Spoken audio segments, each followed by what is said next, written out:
சீட்டே வேண்டாம், பிரதமருக்காக வர்றேன். நான் உண்மையை சொல்ல வேண்டிய கட்டாயம் எனக்கு இருக்கு. எல்லாருமே என்ன கேட்பாங்க, நாங்க எங்க நிக்கணும், எத்தனை சீட் எங்களுக்கு கொடுப்பீங்க. 2024 தேசிய ஜனநாயக கூட்டணிக்கு அண்ணன் டிடிவி அவர்கள் எனக்கு சீட்டே வேண்டாம், நாங்க எந்த வாக்கும் சிதறாம மோடி ஐயாவை 3வது முறையாக பிரதமராக கொண்டு வருவதற்கு உழைப்போம்.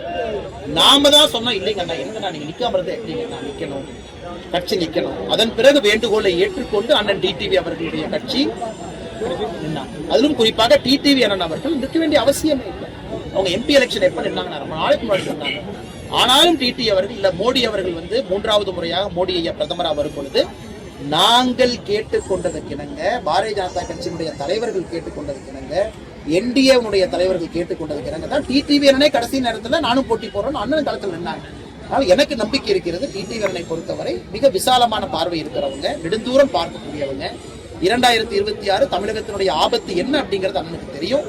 ரொம்ப ரொம்ப மெச்சூர்டு பொலிட்டீஷியன், ரொம்ப ஒரு ஜென்டில்மேன் பொலிட்டீஷியன், நல்ல முடிவெடுப்பார். அதை பற்றி யாரும் பதறப்பட வேண்டிய அவசியம் இல்லை.